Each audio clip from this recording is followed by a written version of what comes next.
Welcome back to RBP. I'm Ross Bolen here with Jared Borslow. J-Bone, how are you? I'm doing well. What do you think about my face?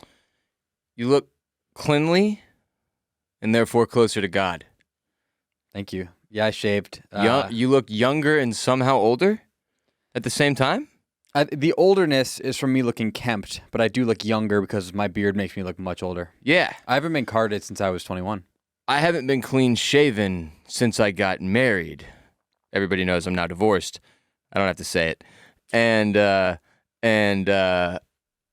if I ever choose to shave fully again, which I doubt, you'll get to see that the same thing happens with me.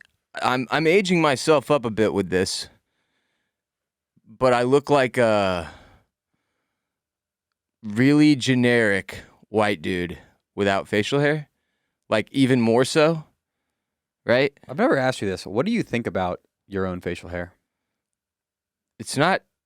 I mean, I've grown to love it, but when I first started growing facial hair, somewhere in I hit puberty at 24.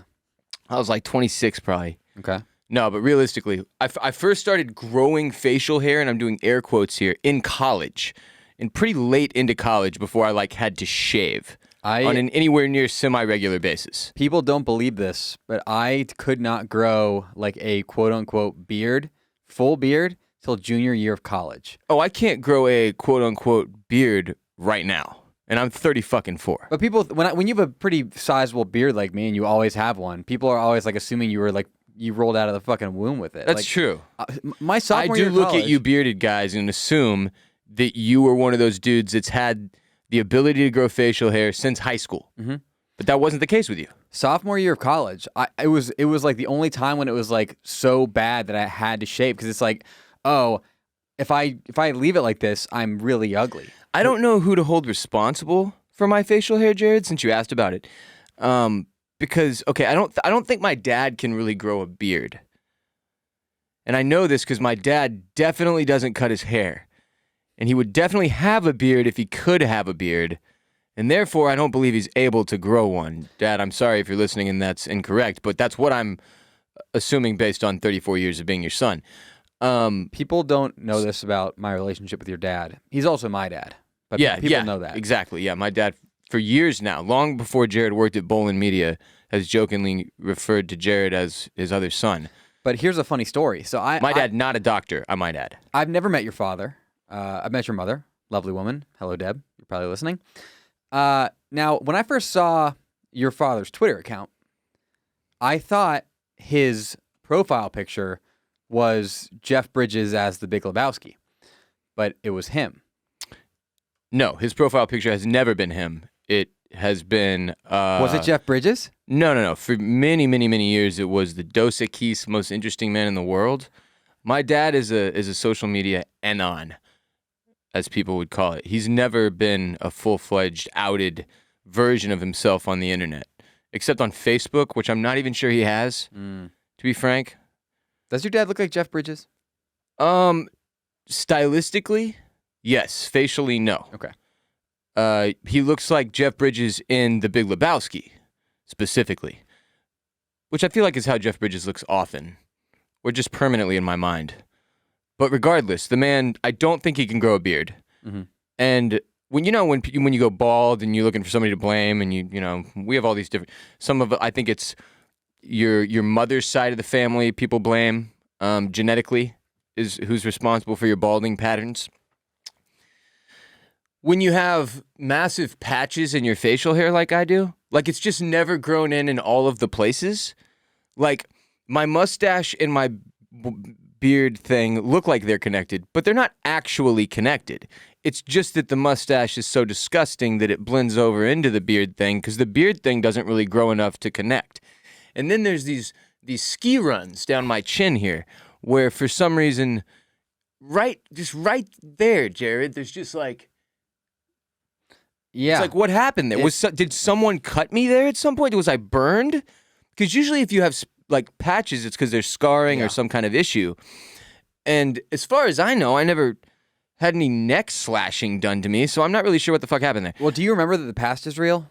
because the scars would remind you of that if they were in fact scars. So if you don't remember that the past is real, those aren't scars and we don't know what they are. I thought you were asking if I remember the past is real. Yeah. Oh, the past is real. Like the sovereign country of Israel. Is it sovereign? Is that what the argument's over? I think, yeah. I think it is sovereign. Did I just take a side by calling it sovereign? I would like to undo my side taking and stand back firmly in the middle and just refer to it as simply Israel. Israel. Israel. The last thing I'll say, and this is a backhanded compliment that I think you'll agree with. Nobody has ever done so much with so little with your facial hair. Thank you. I appreciate that. It hasn't been easy. It took years of stubbornness. Like, for anybody who has shitty facial hair, they know this. The only chance you have is to let it grow out, shave it, let it grow out, shave it, let it grow out, shave it, let it grow out, shave it, so that every time it comes back a little bit stronger. And this is years and years and years and years of work just to get to a place where it's even mildly presentable on camera. So thank you, Jared. I appreciate that. Like, until you point out that you have patches, I never noticed. That seems I've literally referred to myself as Patches O'Houlihan before. Jared and I were running an errand just before recording, and then we were driving back to Bolen Media HQ, headed south on Mopac, when J-Bone spotted a truck with a dude in the back of it, like in the bed of the truck, and that's not unusual at all of a thing to see here in Texas. But what was unusual is that the tailgate was down. Okay? Also, they were doing 75 miles per hour easy. Like, we had to speed up to catch up to this guy so that I could get video of it on Instagram. And the man in the back had his beanie pulled down over his eyes. He was at least 50 years old, and he was plopped on top of two giant pieces of PVC pipe that were hanging out the back. And Jared and I called him the human strap. Like they do straws every day. Somebody has to be the human strap, and this day it was Joe. And it could have been a corpse. Like, the man he looked dead. I said to Ross, I was like, Ross, is he alive? There might be a dead man in this truck bed. And then we put it together. Like Ross said, so normally to hold down two large pieces of PVC pipe, the pieces of PVC pipe were longer than the truck bed, which is why they had to put the tailgate down so the PVC pipe could go over the back. Now, I'm wondering, why not just put the PVC pipe to where it's going over the tailgate, like, right, at an angle, angled upwards. And then straps. Yeah. That's what every normal person does. But in this case, when you've got Joe the human strap and what I'm guessing collectively truck wide was a low IQ, then you just plop him back there and he gets some Z's in. He takes a nap. And that's the fucking mind blowing. It's nuts to me that there's some days I can't even ride on the highway in the passenger seat of a 2021 Tesla SUV without having terrible anxiety. And then there's this dude laying in the back of a speeding truck on the highway with nothing to protect him from death but a beanie.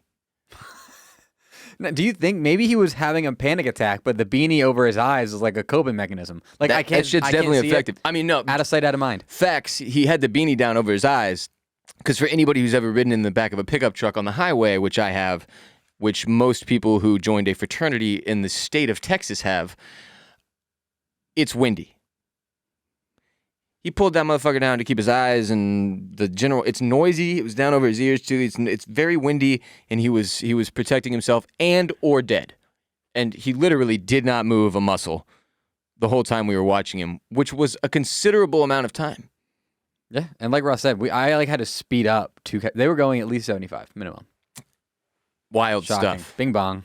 Bing bong. Speaking of straight up dumb shit, my favorite internet trend right now is these terrible self-defense training videos. The internet has unearthed some guy named Billy Ragland. Okay, that's his name. Billy Ragland, Ragland, on TikTok, whose bio labels him a firearms instructor and ambulance man. I don't know. That does not sound like a registered EMT. Just wait. All of his posts on this account are of him teaching people, quote unquote, self-defense moves that 10 out of 10 times will absolutely get you killed. But he's presenting them as actual self-defense moves. Like, he has 89,000 followers at this point, okay? But, like, they're all completely asinine. An example I will give. In one video, he tells viewers, he's got a guy standing directly in front of him. I mean, right in front of him. Like, you couldn't even get a full arm's length. The guy's right there. And the guy's holding a gun, and he's got the guy pressing the gun up against his gut, which is sizable. He may be wearing Kevlar, too. He's taking this whole thing very serious. And the attacker is instructed to pull the trigger and shoot him with the gun in the belly, right? Again, standing right in front of him, directly in front of him, gun pressed into his stomach, and the guy's like, okay. And he tells him, make sure you pull the trigger, like the dude is going to misunderstand the fucking situation. So he pulls the trigger. So the first time he's always shows you like what, you know, that's what would happen if you didn't have my video. Now here's the move I'm going to teach. And he's like, all right, try it again. Make sure you pull the trigger. And he like slides his hand down and you're like, wait, what? And you can't really tell what happened. And then he holds up the gun with his finger stuck in the trigger mechanism where the other guy's trying to pull it. And he's like, see, he can't pull it because I blocked it. So visually he's saying he blocked he stuck his the finger, man's ability Yeah. to pull the trigger, so he therefore could not be shot. So he lodged his finger in between the trigger and the gun so you couldn't pull the trigger Yes. back. Okay. Yes. That's his strategy that he has distributed on a TikTok account to 89,000 people. It has 18.4 million views now. It is one of the funniest things I've ever seen in my life. I don't know what it is about these self-defense training videos gone horribly wrong, but they remind me of like the old Danny McBride comedy Foot Fist Way. Did you ever see that? It was kind of the precedent to his big HBO hit where he played the baseball player. Eastbound and Down. Eastbound and Down. It was the precedent to that, and it was where he was a Taekwondo instructor. It was a low-budget film, black comedy film. He was a Taekwondo instructor who didn't know shit about Taekwondo. It was almost Black Santa-esque. I'm sorry, Bad Santa-esque. With Black Friday, I just want everything to be black now. And this is the self-defense videos, these specifically Billy Ragland. I don't even know if it's a trend or if it's just that these are all Billy Ragland videos being distributed. But I've seen so many of them in the past couple weeks, and they fucking kill me every time.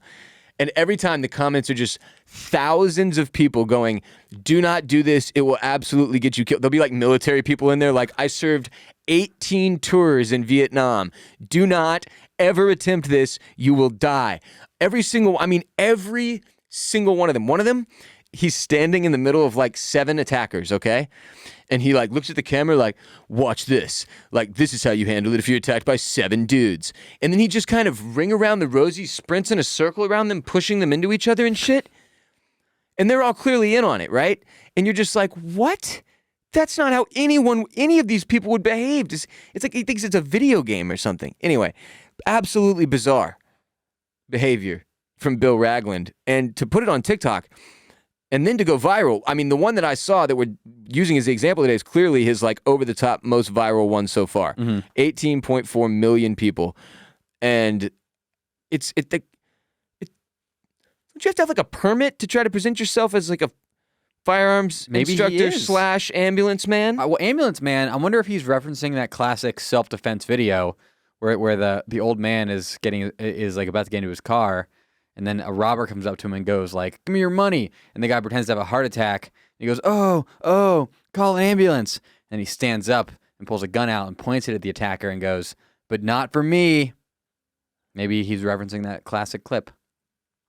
I mean, that'd just be such a deep ref, and he doesn't strike me as like self-aware. Very self-aware. Or he's incredibly self-aware. That's like with these kind of guys. It is possible. I cannot claim definitively that Billy Ragland is not team content. I don't know, Jared. I'm almost hoping he is team content, because if this is a legitimate human trying to pass himself off as a self-defense trainer, then maybe we really are past saving. If he's not kidding, does he belong in jail for potentially causing the death of millions of people who watch his videos? I don't know what should be done with him. If he's not kidding, Probably given like a TLC show. he right? should be banned from TikTok. Certainly, we've almost been banned, and we haven't put up a single self-defense video that leads people to almost die. Nope. Not a single one. We just make a penis joke here and there that they don't approve of. They've got to at least take away Billy's power. This is just, it's like wrestling, like WWE, but with like knives and guns and weapons. And why? Like what? But why? Is this the only, when he went, he was like, all right, I want to make internet content. I want to be big on TikTok. I want my kids to think I'm cool.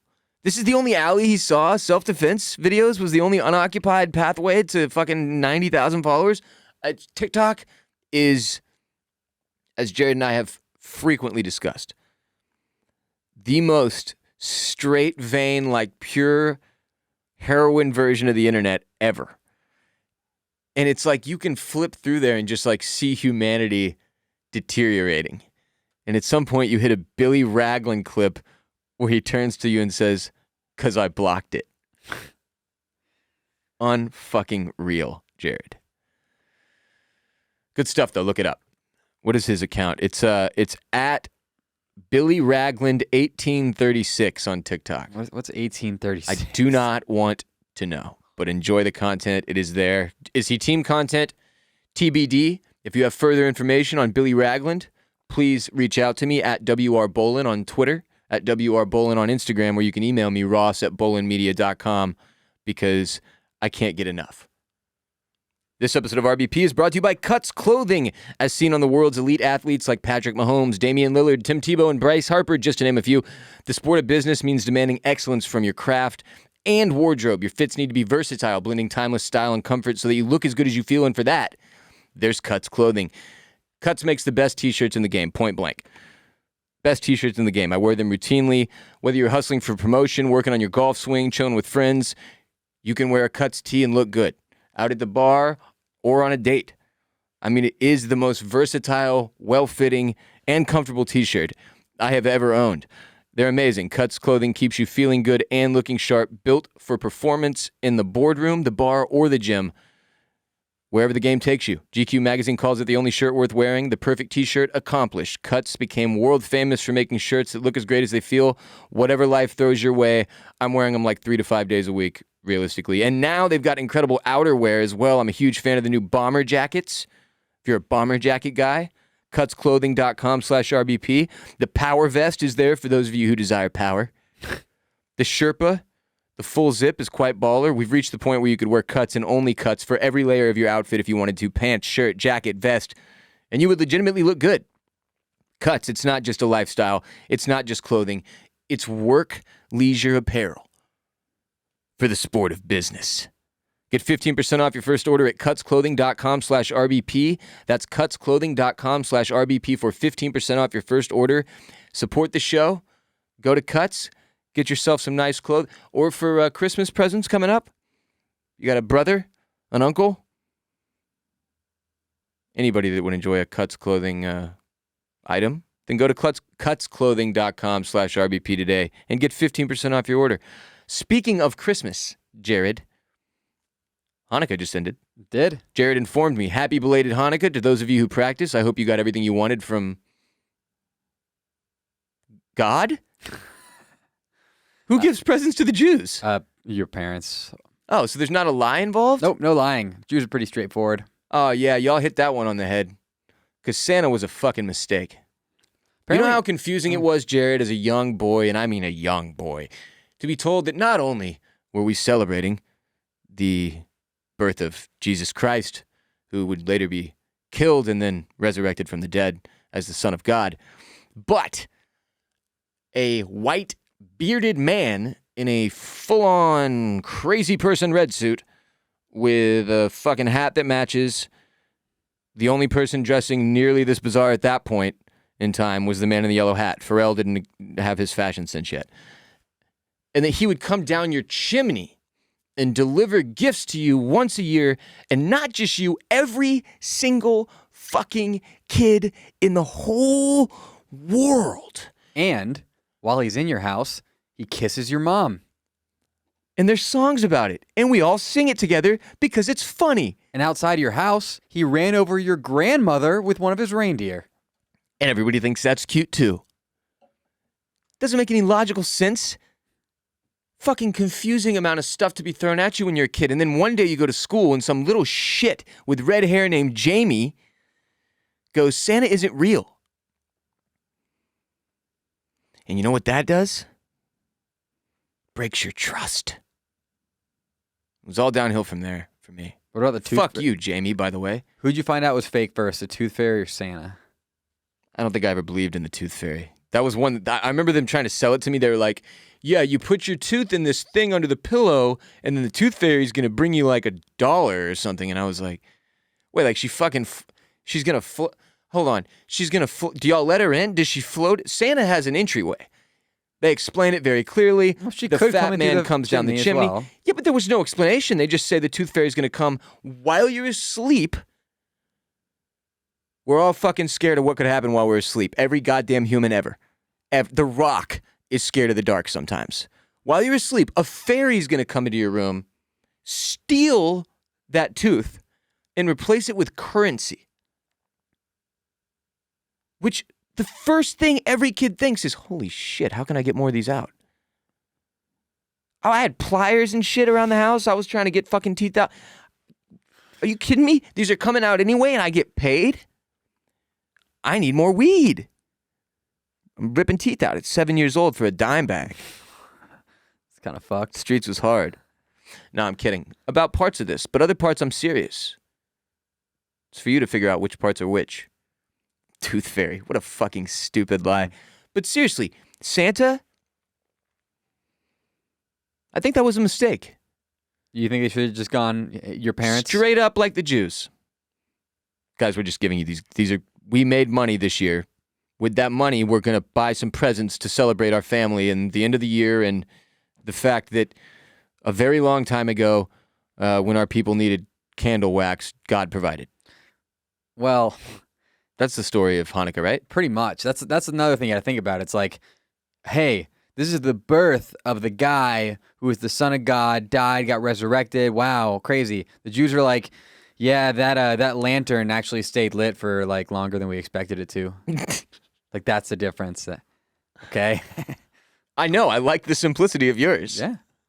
I might we don't fuck around. Maybe I'm a Jew now. What do I? No, there's like a whole thing. I got to do. There's all kinds of stuff you got to do. Yeah. Well, you need to. There's a few. You got to control the media. Got somewhat of a foothold at this point. Small, admittedly, but we're starting. Stop making. See, it's not fair because I'm not Jewish and I don't know what jokes I can and can't make. You can do whatever you want right now.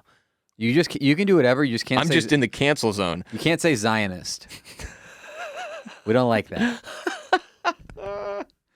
That's a dog whistle word. There are a lot of them now. They keep coming up with more. They tried to take the fucking Hawaiian shirt from us. The racists. What the hell was that? And the tiki torch. Are they out of their fucking minds? Did they think that we were just going to stand by and let them do that? I will never for the life of me understand how the Proud Boys were like, it's Hawaiian shirts. That's how we'll stand out. What the fuck? Well, you know the story behind how they picked that. No. It has to do with that Break Into Electric Boogaloo. Oh, the whole it's a whole tie-in to Boogaloo. Like, here's the thing. If you're listening right now and you've never heard any of this and you're tempted to Google, don't even bother. Because the end of the rabbit hole is so fucking stupid that you just feel sadder by the end of it. You're like, wait, what? Like the original QAnon, kind of. It's the dumbest fucking reasoning, though. Like, the reason for every single... It's. I guess we don't have to get into the explanation behind why racism is dumb today, but it is just logically, fundamentally idiotic. But yeah, one big thing I noticed... almost as dumb as Santa. A big thing I noticed this year is that a lot of people were like, wait, Hanukkah's already happened? Like, people are like usually ready to fucking go with Hanukkah and Christmas at the same time. Now I think people are like, wait, so I don't have to say Happy Holidays? Like, I can just say Merry Christmas because Hanukkah's over, but then there's Kwanzaa. Yeah, this and Ramadan. I don't know when those two are. I think now that I'm really considering it, the Jews should have told you that the presents were from God himself. Because you are his chosen people. That's true. So you're half chosen. Which part of me did he choose? Which half? TBD. The point is, it's the holiday season. Christmas is around the corner. The giving season hath arrived. And as such, it's time for us to make our traditional Christmas list. Okay. You know, as a kid, making a Christmas list, that was like an all-time activity. That really was, it was one of the best lists you would make all year as a child. But as an adult, it's fucking weird. And we struggle mightily with what to ask for. Like, for instance, did your parents ask you, Jared, what do you want for Christmas this year, or for Hanukkah, or for either? Yeah, and I got some And what things. did you respond? Well, I responded Well, you don't have to tell us, I guess. It's a bit personal. Well, I can say something. How easy was it for you? Well, it was easy because I, as a 28-year-old, I'm at the point now where I'm like, I want to have some things that are not like gaudy and not like fancy boy things, but like things that would improve my quality of life slightly. And they're all super like millennial, late 20s, early 30s guy stuff. For example, you're going to like this one. You don't want to be a yuppie. So not yuppie. No. But nicer things? So Not even that nice. Like nice, but okay, not like... what's the example? I got a new pair of Birkenstocks to replace my barnacle ones. I thought you were going to say like a fucking bedside table. I mean, I didn't get Birkenstocks? Birkenstocks. Okay. I got a coffee grinder. Coffee grinders, but that's more on par with what I was thinking you would ask for. And I got 3 wooden spoons for my kitchen. You end up asking for things you need. Exactly. That's not the key. these are not things I want. I mean, I do want Right, them, but I need them. Yeah, and it's like, what do you ask for when you've gained the ability to buy yourself stuff? That's essentially what the problem becomes if you're lucky enough to get a job and make money. So this year, like every year, my loving and wonderful parents asked me what I would like for Christmas, and I was like, fuck, and then it hit me. You can buy yourself these things, obviously, so pick some shit you'd buy yourself and tell your parents, boom, you're done. But like, people overthink this so hard. Just don't pick timely things. But literally, just pick something you want that you were going to buy, like if you needed a new coffee grinder, but it's not timely, so you don't need it now, and ask for that. What about a hooker? Depends on your family. I feel I can say with certainty, 100% certainty, that there are families in the United States who gift each other prostitutes for the holiday of Christmas. And definitely for 18th birthdays. Now, 1,000%. But now that makes me wonder, like, so states in which prostitution is legal, like Nevada, in I guess some outlying counties, can you get like a gift card? I'm sure they have gift cards to the whorehouses. Why wouldn't they? Everywhere has a gift card. Jack in the Box has a it's gift smart. card. You get the money up front. Jack in the Box has a gift card, which is one of the that's a weird place to have a gift card to me. The whorehouse should have a gift card. I mean, degenerates all run together. They gift each other whores. Jack in the Box. Who the fuck gifts an egg McMuffin or whatever the fuck? A sourdough Jack. A taco. A fucking taco with half a craft single in it. Oh, fuck. Thanks for the curly fries. Yeah, because that's essentially forcing somebody to go eat Jack in the Box. My great-grandma used to give me McDonald's bucks. I like that. But that's like the tier A version of any fast food gift you can be given. Jack in the Box gift card is down there with like Burger King gift card. I have for you, I've been thinking about this a lot lately, the worst gift card that you can get somebody that I want to say in my life I've received over $200 of them. What? iTunes gift cards. The other one that I think happened a lot more in the past than it will moving forward was Amazon gift cards, because it's like... That's just money now, right? I mean, so you're just prepaying Bezos for me? That's what you've done? What do you do with an iTunes gift card? I used to buy albums and songs, but now I have Spotify. I guess I can pay for my Spotify with it, maybe? I mean, back in the day, that was the idea. It was like, here, go enjoy 20 songs from like your aunt. She'd give you an iTunes gift card and you were like, thanks. And I think it's called Apple Music now. They're two different things. Yo, these Apple Music fucking- is the Spotify. It's the streamer version. iTunes still exists. You can still buy songs. These tech companies have struggled mightily combining all of their platforms to the point that it is asinine. So much so that Facebook just went, fuck it, we're meta now. Who is still buying songs on iTunes? One album costs you $10, which is a month of every song in the world, including those songs. Dude, the shit that old people are still buying would melt you. They're definitely out there still paying Tim Apple. Like, I buy vinyls, but that's a thing. Has inflation affected the price of music? Because remember when it was 99 cents and then it went to like $1.29 and everybody was like, well, what the fuck? And then it was $1.99 and then we were like, okay, we're just getting back to, and then Spotify was like, yeah, we got this. And then I never checked again. I have not looked. I don't even know if I have the app on my phone. But At one point I had Apple Music and then like, it was fine, I guess. And they had some exclusives and I was like, fuck it. But then one day I was like, I fucking hate it here. And I switched back to Spotify and I was like, my God, Spotify's so much better. But now I've hit the point where I hate it there too. Okay, I'm looking up Donda.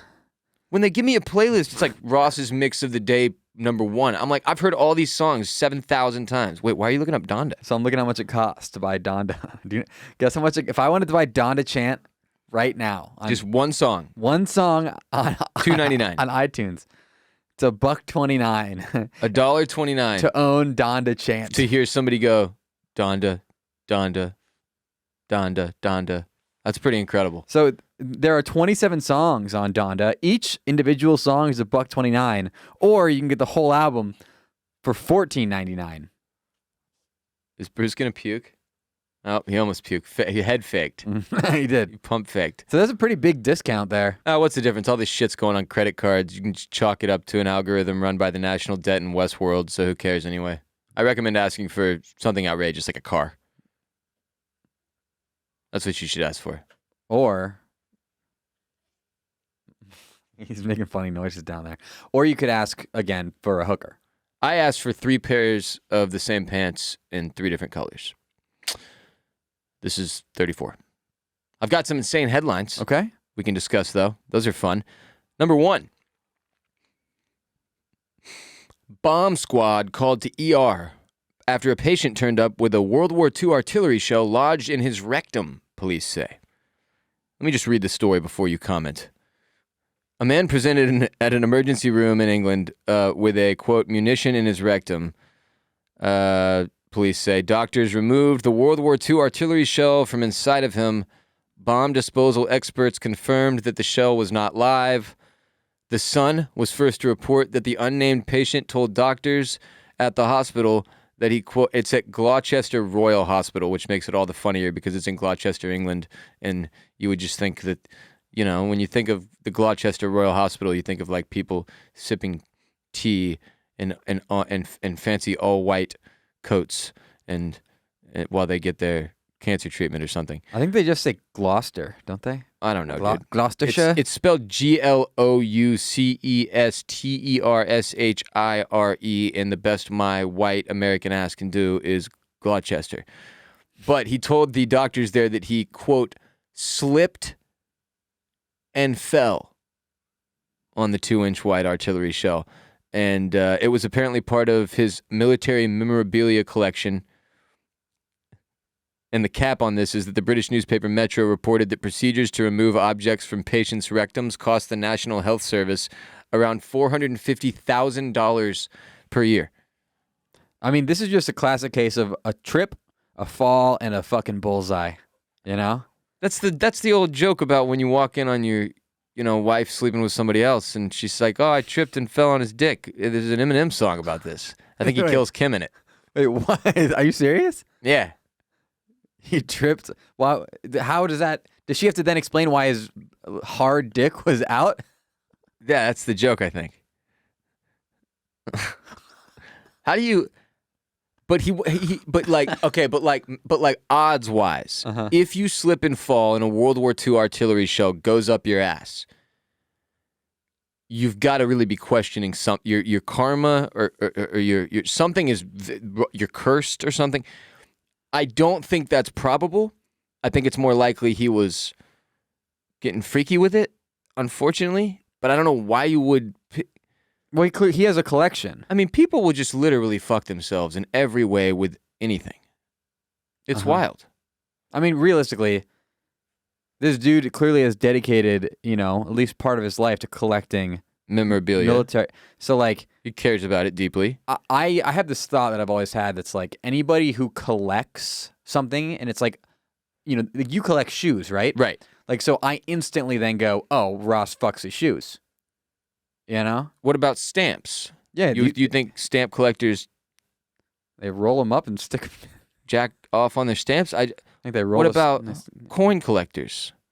They fuck the coins. How do you fuck a coin, Jared? You put them in a coin roll and then stick the coin roll up your ass. That's a coin fucking you.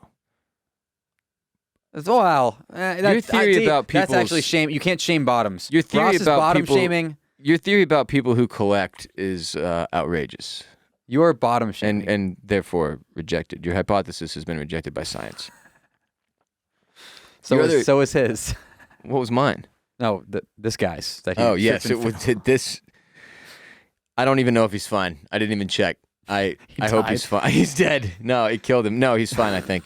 Did he die from it exploding or from it? Well, it was not live, so it didn't explode. If I ever slip and fall and something goes up my ass, you better back me up. That's what happened. Nobody believes this guy. And that sucks. What if that's really what happened? Why was he? What if he wasn't fucking himself in the ass with an artillery shell is what I'm asking. What if he really did slip and fall and he ended up having to go to the hospital because he had an artillery shell in his asshole and he couldn't get it out himself? Okay, I just feel like all of the odds here of like he had to be around the thing naked, he had to trip and fall down directly perfectly up his ass, and then and far enough for him to not be able to get it out. Come on, man, what are the fucking odds of that? He happened to relax his sphincter while falling. That's what I'm saying. Like, if I ever, because there's no, I'm just up front right now. I'm an out and out in guy with my 2-hole. It's a personal decision. It is what it is. Everybody gets to pick what they do with their 2-hole. Okay. And there's just no, how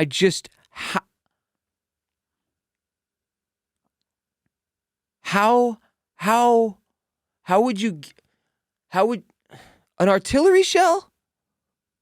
That's the whole thing. Like the fact that he had to go into the hospital means it was pretty far up there. I feel like the butthole would reject an unwanted object. Look, they've got a picture of it and it's very pointed, right? So you can see kind of like what may have occurred, but still, the angle in and of itself, like I could see how you could get a lot of things stuck in your ass. But artillery shell's not one of them. We can move on from this. I just am upset by it. I do not think he tripped and fell. A thing that's not upsetting to me, our only other insane headline of the day, Jack quit Twitter. Jack, what's his last name? Dorsey, one of the founders, co-founder of Twitter and CEO of Twitter, one of the most popular social media websites in the world for what, going on 13 years now, something like that? 12 years, 13 years? Yep, also founder of Square?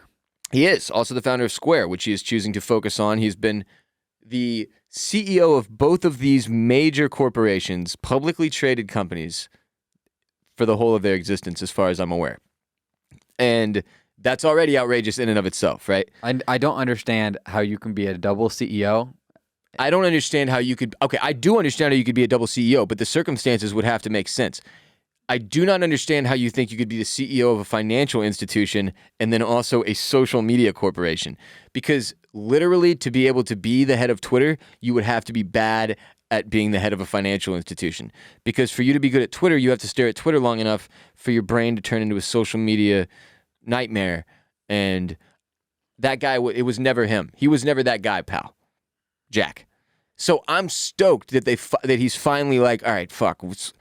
Because look, I've watched Instagram, I've watched Facebook, I've watched Snapchat, I've watched TikTok, I've watched all these different platforms make all these different moves and copy each other and mold each other. What has Twitter done? Now the most recent thing they're shoving down our throats is something called Spaces, where you go and listen to other people talk live. It's like Clubhouse. Yeah. But it's actually probably going to be better than Clubhouse. But this is probably like the 30th iteration of different new features they've tried to push out on Twitter and then eventually taken back in most cases. I can't believe you posted fleets for like months. I was so invested in fleets, man. That was my least favorite thing that you did. And if ever. you're not a Twitter person, which most people aren't, I've found, there are dozens of us though, and I love Twitter, my favorite social media platform, bar none. What were we talking about? You using fleets like a psychopath. Oh yeah, fleets were their Instagram stories. So they saw Instagram stories, which also go to Facebook, and those came from Snapchat, right? Snapchat was the OG. And then they were like, we need those. Let's call them fleets instead of tweets. And then I was like, okay. So every time I would make an Instagram story, because we're content creators, I don't recommend anybody else live like this. Because we're content creators and this is our job, I would take the Instagram story and then put it in my fleets too. And I did this for months while nobody else was doing it. And not only did nothing ever happen because of it, they eventually took it away entirely. They just said, fuck it, no more fleets. Whatever, you mentioned Snapchat, which is a social media platform I've completely forgotten about, haven't had it on my phone in years, never used it, probably right now have a bazillion funny-ass things I can go watch if I logged in. What ever happened to that, like, dude who was married to the supermodel who founded that shit? Did he sell it? Like, what's going on with Snapchat? I don't think he ever sold it. Evan Spiegel. Yeah, I'm not actually sure if Spiegel still is in charge of it though. Let me look. What supermodel is he married to? He's the co-founder and CEO of Snap Inc. What supermodel is he married to? Damn, how is this not one of the fucking top questions about him? It's like a bunch of things about his net worth. Miranda Kerr. He married in 2017. But I mean, dude, Snap's another publicly traded one that's had like big ups and downs out over the course of the pandemic, and that it's one that, like, you know, similarly to Twitter, if you don't use it, there isn't a great sales pitch for why you should. Yeah. Right? Yeah. For most people, they're like, I don't want to write jokes or ideas or my thoughts and then tweet them out for other people to read. That sounds fucking stupid. But for a select millions of us, it sounds awesome. Snapchat only sounds fun if you have a bunch of friends who you are like in the same area as. For college, I used to Snapchat a ton my sophomore year of college. Everybody kind of stopped fucking doing it. I think it's an age demographic thing and regional though, because there are certain pockets of people because I've asked this question before and I've had people explain to me like they use Snapchat exclusively to text with their friends, and their whole friend group only uses Snapchat. They don't use text message and shit like that. That's weird. I also got into an argument with this is like Gen Z and then pre-Gen Z. What's the one before Gen Z? Does anybody know yet? Like in between or after? No, after. The younger than Gen Z. What are they called? Generation. See? I asked this the other day and I had no clue. Gen X? What comes after Gen Z? The Zoomers. I thought Zoomers were... Oh, Zoomers are Gen Z, bro. Oh. It's Generation Alpha. Anyone born after 2010. Generation Alpha. We're getting alphaed by them? That's kind of fucked. How did they get that? I want to go beat their ass. What the hell am I? What are we? We're betas. No, we're millennials. But we're also betas. How did we not? This is ridiculous. How did we not even get a gen? They were just like, millennial scum. Everybody else, Gen A, Gen Z, Gen X. Who's Gen X? Boomers got screwed hard. Baby boomers. We got screwed next hardest. Millennial? I was born in 1987. Why the shit does the millennium have anything to do with my birth date? I've got a question for you. 13 years later. Imagine these were all girls. Which one do you think would be the hottest? Gen X, Gen Z, or Gen Alpha? That's Jen. X. Yeah. That's like a porn name. Gen X. With a J instead of a G? Yeah. Yeah. So, back to Twitter. So Jack stepped down finally, and the hope for people like Jared and I who have invested years and years and years into this platform and love it is that finally maybe some positive changes will be made. Well, some of the first changes made were privacy and also information and specifically media spreading related. Like I can't technically take a picture of you right now and just tweet it without your permission. See, I don't understand this rule. So what if I'm out in public, in a public space, and this is a legal photo because I took it because you're out in public in public domain? Yeah, I do not know the answer to that question. People are very upset that this was like the first big thing that he did. Yep. The other one he did, I saw you saw this, the drag alert. Yes. If you get retweeted by a very large account, like let's say you've got 306 followers on Twitter and you're on there and you say something about Rob Gronkowski being terrible at football and ESPN retweets you. You get an alert that says you've been retweeted by a large account. Would you like to mute the replies?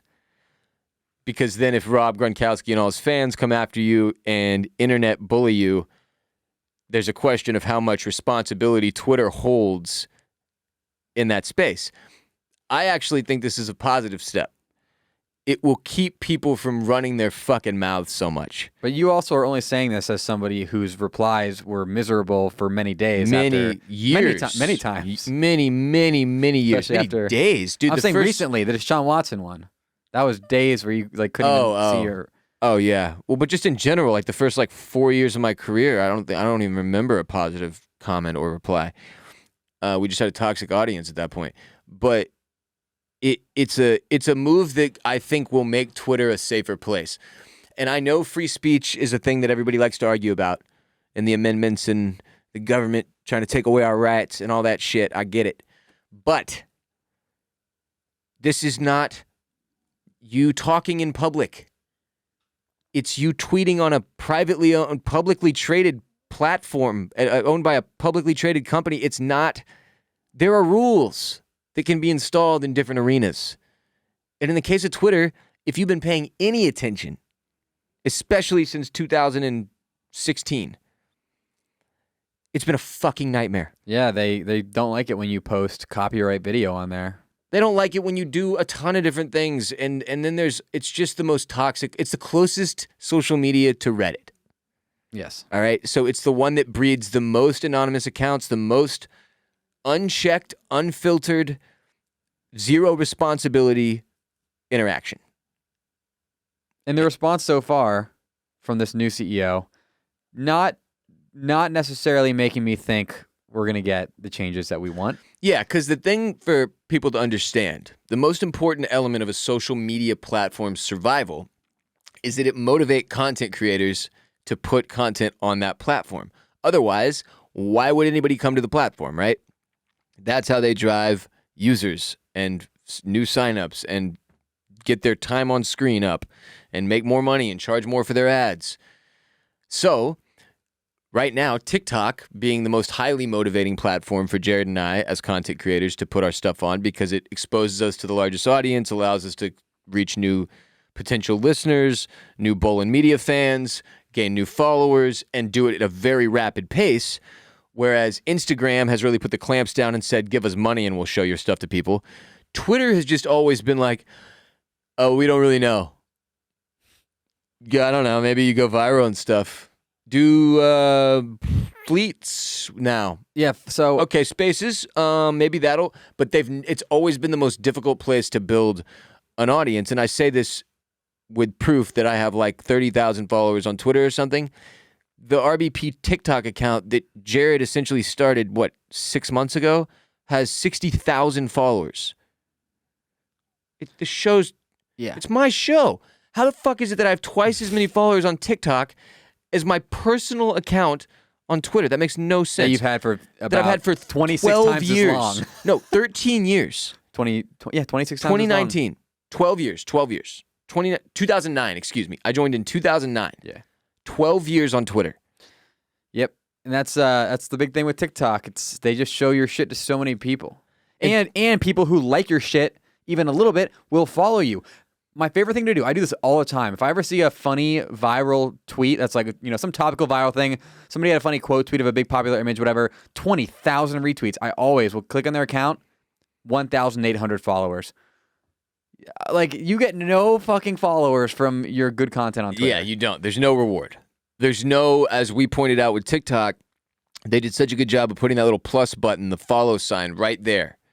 right? So you could just hit it and move on to the next video. Now you're following that account. Without even getting off of the fucking video. Twitter just they've done a really bad job all around of making it a growth platform. So that's the one hope, is that I really don't give a shit what they do in terms of making more rules to make it a safer place, because it is such a nightmare fucking war zone in there.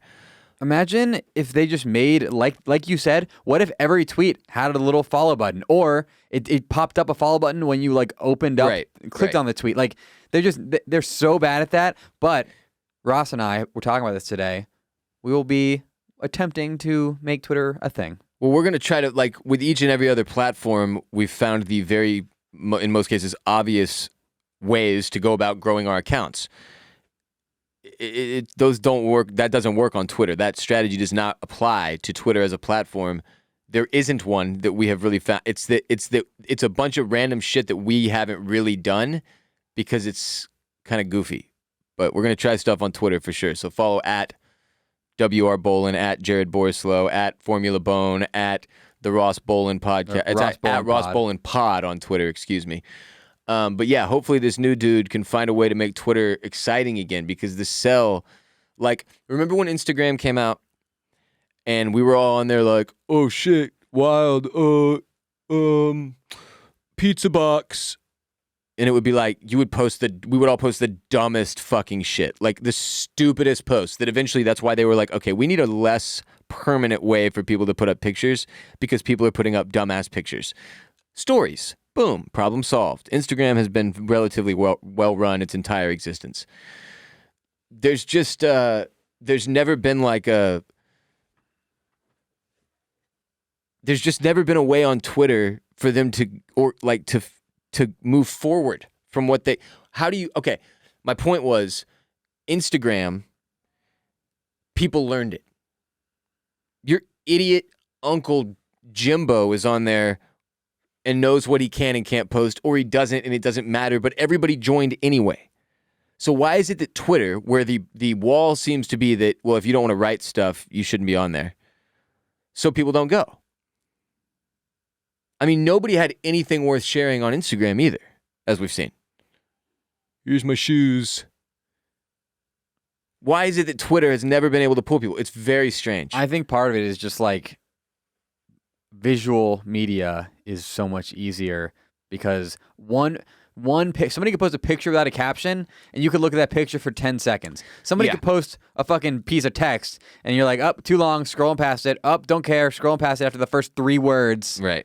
Like pictures, pure laziness. Yeah, is the pictures. Answer. Your brain just is forced to interpret, whereas words, your brain can go, nah, I don't care. It really was their inability to see the writing on the wall, no pun intended, when Instagram came out and it was like, oh baby, nobody's ever going to read anything ever again. I mean, video became the thing. This was like 6 years ago when Jared and I are working in online media, when everybody in the advertising space said the same exact thing. Video is the future.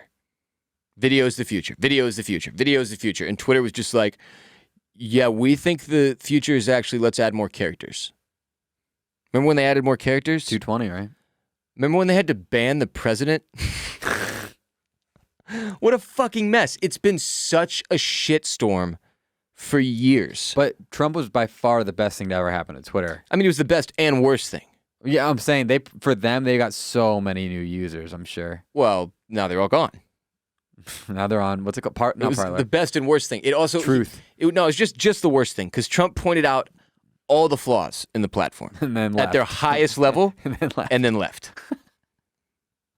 I mean, yeah. Fake news became a thing because Donald Trump invented it on Twitter, basically. Yeah. That's where he was shouting all of his messages all the time and yelling about fake news, everything's fake news, fake news, fake news. I mean, that was he was able to use Twitter and weaponize it, essentially. I mean, in the same way that every politician does, but at a much more effective level. Yeah, but like, we're talking about it, like, that's what we have to do. We're trying to find a Twitter growth hack. Let's just copy what Trump did. You got to go full Trump? He fucking crushed it. Like, come on. He got so many followers. Undeniably, he was the greatest Twitter user in history. No one will ever be more entertaining on Twitter than former President Donald Trump. Bing bong. Bing bong. Somehow that is true. Today's episode of RBP is also brought to you by The Daily Tip. I've been betting on sports since college. It is undeniably one of the finer forms of gambling, and if you enjoy it and a good sports bet like I do, I've got a podcast suggestion for you. The Daily Tip, presented by BetMGM. Hosts Michael Jenkins and Chelsea Messenger bring you early morning hot takes and analysis, so if you're into sports betting, you know just how quickly the lines can change, and a lot of the time you're like, why or what or how? And if you've got a lot riding on those odds, it pays to stay ahead of the curve. So before placing your bets for this weekend or the next game, listen to The Daily Tip presented by BetMGM for the best betting analysis and information.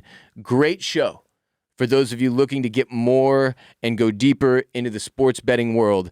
As much fun as it is to bet on the game, it's even more fun when you've got the inside scoop. Ready to bet with an edge? Tune in to The Daily Tip presented by BetMGM. Listen weekdays 6 a.m. to 9 a.m. Eastern on Odyssey, Spotify, or your favorite podcast app. In sad news, the last surviving living member of Easy Company has passed away. It was Colonel Edward Seamus, the last remaining officer of World War II's Band of Brothers. For those of you who have watched HBO's is it a docu-series? What do you call that? No, it'd be a biopic series. Because it's based on the truth. Yeah, it's biopic. Band of Brothers, one of the greatest series ever made, in my opinion. I've watched it probably like 10 times through, which I don't necessarily recommend. You probably only need to watch it once. It's phenomenal, but it's also brutal and taxing. This guy made it to 99, though. Ed Seamus, 99 years old, the last surviving officer of the historic World War II Parachute Infantry Regiment of the U.S. Army known as Easy Company, that is followed throughout the course of the show Band of Brothers. It's the focus of the entire series, Band of Brothers, and it's one of the cooler tales of the kind of brotherhood that comes out of military service that came out of World War II, and as such is very, very famous. And this was the last living guy. Seamus passed away peacefully at home, CNN says, and according to his obituary posted by the Holloman Brown Funeral Home and Crematory. During World War II, according to CNN, Seamus was a member of the renowned Easy Company 506th Parachute Infantry Regiment, 101st Airborne Division, now known globally as the Band of Brothers. All of that was also included in the obituary. It says, quote, he was involved in some of the most important battles of the war. He made his first combat jump into Normandy on D-Day as part of Operation Overlord and gained a reputation as a stubborn and very outspoken soldier who demanded the highest of standards from himself and his fellow soldiers. So he was not one of the main characters on the show, just not that the show part actually matters all that much. But for those of you who are like trying to remember in your head right now, just Google it if you want to see a photo of the dude that played Ed Seamus on Band of Brothers. But, yeah, it's kind of an odd moment in history. As, you know, I make a lot of jokes about boomers on this show, but there are not that many of them left. They're very old, Jared, the boomers. Yeah, World War II is a long time ago. What's funny is, like, I remember when I was... But it wasn't. Like, it was, but it wasn't. That's the thing. When I was in middle school and high school, right, I'd be like, oh, yeah, World War II... That's the thing my grandparents remember, right? Yeah. But like now that was like 15 years ago, and a lot of them, you know, let's say they were 70 at the time, 85. A lot of people are not living to 85 these days. Yeah, bro. This shit started in World War II was 1939 to 1945. 1945. 5 years. It's kind of crazy to think about. Wait, 6 years? 6 years. It's kind of crazy to think about that in the context of the conflict in the Middle East. What do we even call it at this? It's not the war in Iraq. It's not the war in Afghanistan. It's just us being in the Middle East. That's what they call it. The war on terror. The longest war in U.S. history. That has gone on almost twice as long as World War II. That's fucking crazy to think about, man. Yeesh. Oh, it's gone on way longer. World War II, we've been there since 2001. I thought we just hit the 10-year anniversary. 20. Was it 20? 20 years. Longest conflict. The war in Afghanistan specifically was until we pulled out, was the longest. Dude. Yeah. Have we pulled out? Yeah. You know how many times I've thought we pulled out? No, we did this time because now the Taliban took over, so. Oh, I forgot. Mission accomplished. Please clap. Please clap. Wow, somehow that ties in perfectly because also Bush. Jeb Bush. Wow. What a series of jokes to end the show for today. Jared and I will be back again tomorrow, maybe. Definitely by Wednesday.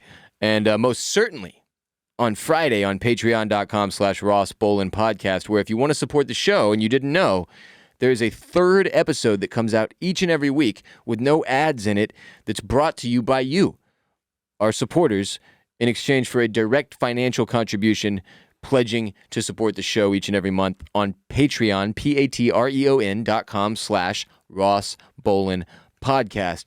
The episodes are really fun. It's a smaller, more intimate and sexual audience, admittedly. Yep, but the episodes are the same length as normal episodes. Sometimes even longer. And the second you get on Patreon, you listen to every single episode the backlog that was ever put on Patreon. Yeah, if you join today, right now, if you're like, you know what? I really like Ross and Jared. I enjoyed today's podcast.